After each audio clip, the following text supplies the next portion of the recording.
Hello and welcome to City Connections. I'm Steve Keim and I have the privilege of serving as the Director of Public Relations and Marketing and also the Enid Television Network. Our special guest today on City Connection has traveled to 77 counties to find out what Oklahomans are talking about. And so welcome to our ETN studios, the Lieutenant Governor of the great state of Oklahoma, Todd Lamb. Todd, hi, Steve. Good to have you. It's great to be back in my hometown of Enid, and great to be with you. Enid's favorite son, or one of Enid's favorite sons. Well, my mom says that anyway. Oh, yeah. And we have to There's believe, only one son. Right. And we have to believe Mom. Whatever Mom says is the truth. Well, thanks for joining us in our ETN studios. And this is something new for us. And I know you are one busy guy. And so I just appreciate the opportunity that I know you probably have 17 meetings today, and we're number one of 17. So I appreciate your time today. In the opening, I said that, you traveled to 77 counties, and I think this year you tried to do that in 77 days. And I've heard you say that you just didn't go to LaFleur County just to say you were there, and okay, let's go to the next one. Right. You went on this mission to hear from the Oklahomans across our state. And what are they saying to you? Well, a little bit of backstory, if I can, Steve. Sure. The reason I go to 77 counties, there are a lot of reasons, but one of which, you often campaign in all 77 counties, or you should campaign in all 77 counties. The entire state's important. But being from Enid, being an Enid boy, born and raised, I understand, I have a conviction because of being born and raised in Enid, that there's more to this state than just one or two communities or one or two cities. I mean, that sounds obvious, but not everybody, I think, might have that same conviction. So I go to every county to ask a couple of questions. One, when I have a town hall meeting or I visit one-on-one with a business owner, a community leader, I say, based on your life experience and your business model, what's Oklahoma's greatest impediment to growth? Question number one.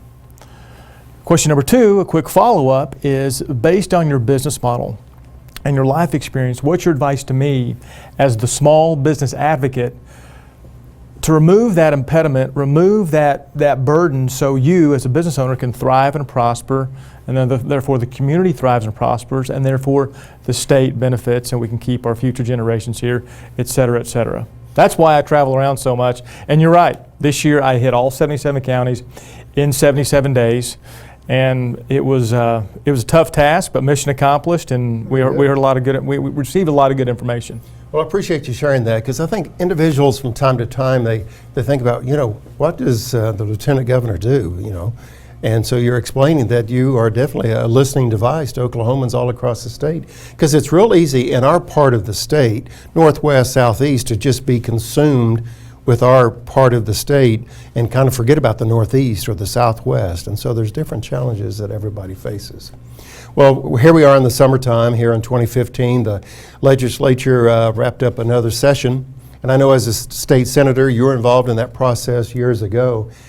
Can you reflect and kind of give us a snapshot of what really the successes were for the legislature this past session? Generally speaking, sure. It's always tough to do even after the session's over.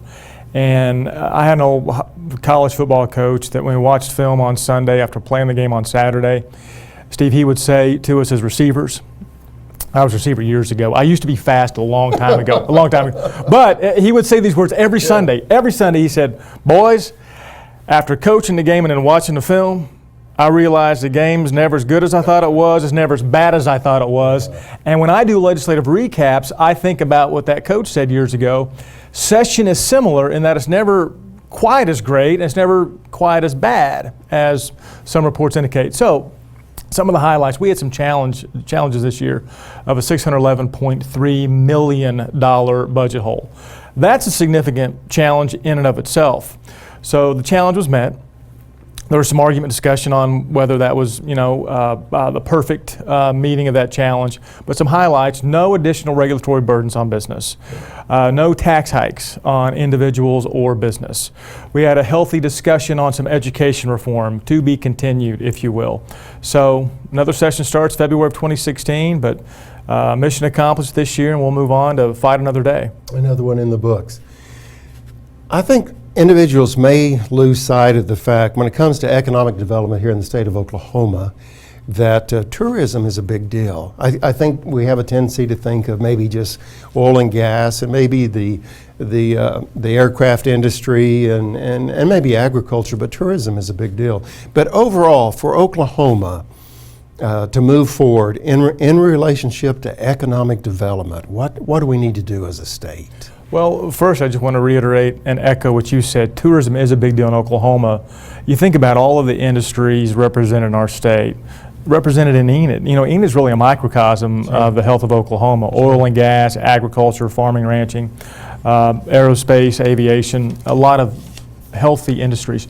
Tourism is the third highest grossing revenue stream in Oklahoma. I knew it was up there. I didn't realize it was third. It's third.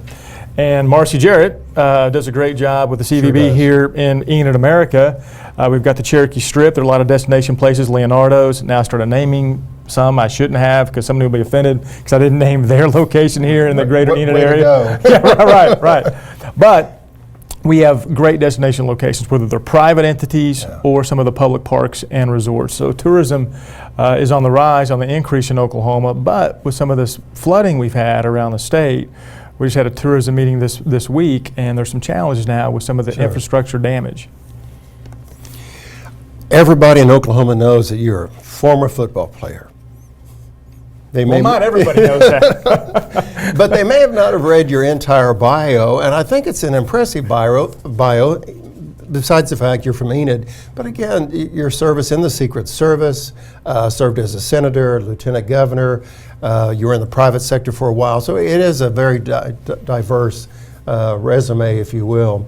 And so my question is, your role or your tenure during the Secret Service, how in the world did that prepare you, or did it prepare you for your role as lieutenant governor? I'm curious to know. This is for me, a question for me. But the cameras are still on, right? Exactly.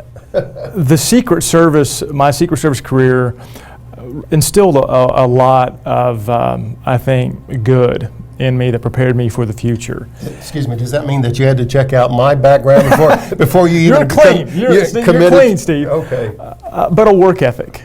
The Secret Service taught me, and growing up in the household of Norman and Belva Lamb gave me a work ethic, and playing football. But a work ethic in the Secret Service, a very attention to detail. You know, when the president's coming to town or you're with the president, you don't say, well, I'll do that task later. An attention to detail and a personal responsibility. It's a team environment in the Secret Service, but there's absolute personal responsibility with the task that you have, the responsibility that you have, and it's very much in line in public service, you know, personal responsibility. The team of Oklahoma, but doing what you need to do to help the team, and a work ethic. Our special guest today on City Connections, the Lieutenant Governor of the great state of Oklahoma, Todd Lamb, and as I jokingly say, but I also mean seriously, one of Enid's favorite sons. Thank you for being with us on City Connections. Todd, I'm sure you're asked this in a variety of interviews across the state. What's the best thing about serving as Lieutenant Governor? Helping people. Okay. And I mean that. That's just not, to serve and help. I really enjoy the opportunity when I or my office, meaning my staff, receive a phone call or we're in a meeting and an individual or a company is having a challenge with state government when they shouldn't be. Whether it's a burden or paperwork or something along those lines, when we can alleviate that, help, and streamline the process for that individual or that company. Being the voice of Oklahoma, and that goes back to your first question, 77 counties. That's the reason I go out and about every single year, so I can be the voice of Oklahomans at the state capitol and do things of substance, things that matter to move the needle in public policy for a real bright future. And the second part is I get to brag on Oklahoma. I travel outside of Oklahoma, I brag on Oklahoma. I've traveled overseas to brag on Oklahoma and trying to lure companies and expansion right here in our great state. That's a great lead into my next question, because you're talking about bragging on Oklahoma. When I was reviewing your bio, I noticed that you had the privilege of serving as the chairman of the Lieutenant Governors Association. Tell us about that role and really what was that all about? Besides, you know, being an ambassador for the great state of Oklahoma? Well, I was honored to be elected by my peers to chair the National Lieutenant Governors Association, and I did it while I was still a freshman, if you will. I was just still in my first term, and when my colleagues said we want Lamb to be the guy as the chairman. In addition to that, it doesn't always coincide, but I brought all the lieutenant governors to Oklahoma for a national conference. That doesn't always, when you're chairman, that doesn't always happen, but happened to coincide at that time. So I was able to bring my colleagues to Oklahoma, brag on Oklahoma, show off Oklahoma.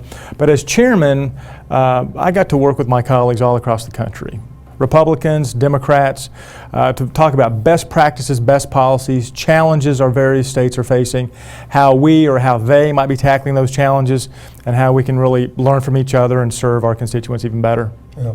Well, we appreciate the role as Lieutenant Governor, but really the role as ambassador that you have for us. And as a member of our great state of Oklahoma, I just appreciate your willingness to be that ambassador for us.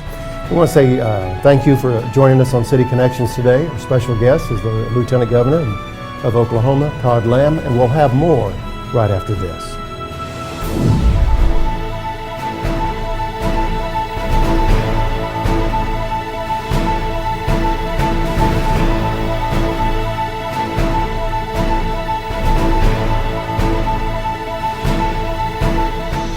Welcome back to City Connections. I'm Steve Kime, and thank you for joining us. I want to thank the Lieutenant Governor Todd Lamb joining us today.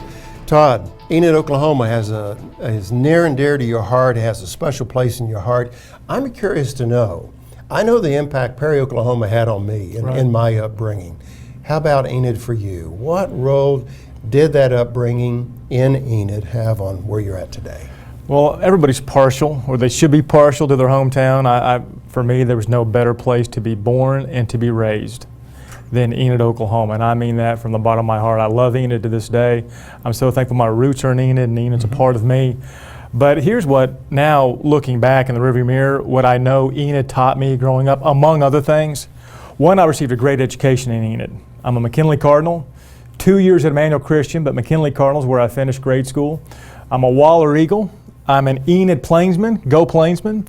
So growing up in Enid, I had a sense of community. Even as a McKinley Cardinal, I knew someday I would be a Plainsman. It was a sense of community.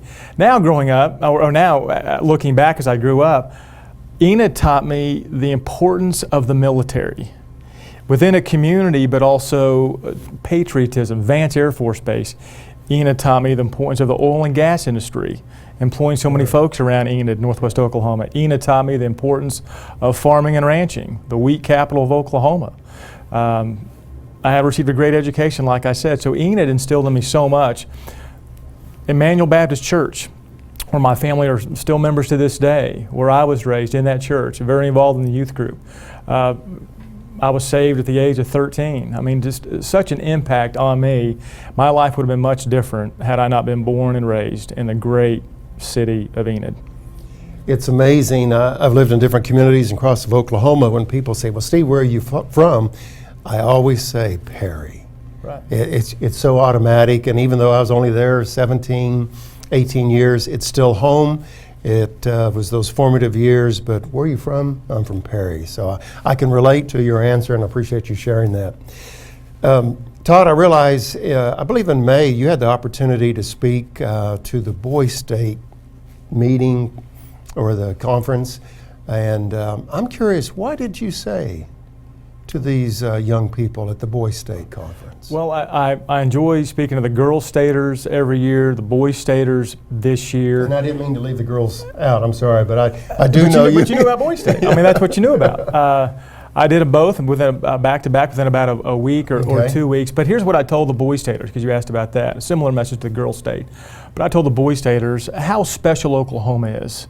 How every state's proud of their history and their heritage, but I said, really, Oklahoma, you look at our unique settling and formation, indigenous Native Americans, forced relocation of Native Americans, land runs and land rushes.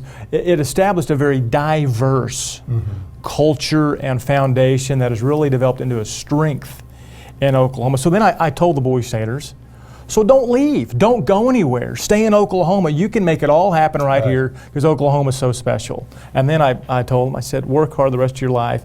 Nobody ever says, I wish I knew less or I wish I didn't work as hard. Well, I remember the days of working hard in August, lifting those heavy alfalfa bales in Henry Bellman's farm many years ago, and I kept thinking, boy, there's got to be a better way to do this than that. But it was Noble County. But it was very character building. Well, we're nearing the end of our City Connections today, and Todd, I'd like to ask you this. On a personal note, what goals do you have for the state of Oklahoma? Well, generally speaking, this is what I want Oklahoma to do. I want Oklahoma to beat Texas in something besides football. And I've said that for a number of years now, and the good news is we have in a lot of categories. Our per capita income's on the rise, manufacturing growth has been on the rise, among other categories of economic growth. So that's a general statement. But Oklahoma, as a state, we need to start looking past the next 20 days, the next 20 minutes. That's not criticism, but here's what we also need to do. Look at the next 20 years in Oklahoma and see what we want our state to become, because we want to keep our kids, our grandkids, our next generations in Oklahoma, and we don't want them to have to be forced to other states for opportunities. Very good. Well, we're certainly proud of you, and we're sure glad that you came home today. And Todd, we want you to know that you are welcome anytime to our Enid Television Network studios, and just kind of keep us updated on what's going on. We realize Mom and Dad's close by, but if after visiting with your parents, you are certainly welcome to come here. Thank you, Steve. It's been a pleasure to be here. And thank you for what you're doing for Enid. This program is very significant. Not all communities are doing it, as you mentioned earlier in the intro, I think. And thank you for doing this. Yeah, absolutely. Well, it's my privilege. We have these commemorative coins, medallions. It's got the Enid logo on one side, and then it says boundless, vibrant, and original. And I think those three key words describe our great community in Enid, but I also think it describes the work that you're doing as Lieutenant Governor. So it's my privilege to say thank you for being here, but also to present this medallion to you. Take that to the Capitol. Put it on your desk if you want. I will. But anyway, that's our latest coin, and we give that to special guests, and you fit that category of special guests, so we hope that you enjoy that. I'm honored. Thank you very much. Thanks for being with us on City Connections. And thank you for being with us on City Connections. I look forward to having another opportunity to be in your home and highlighting another special guest here in Enid, Oklahoma. Until that time, make it a great day.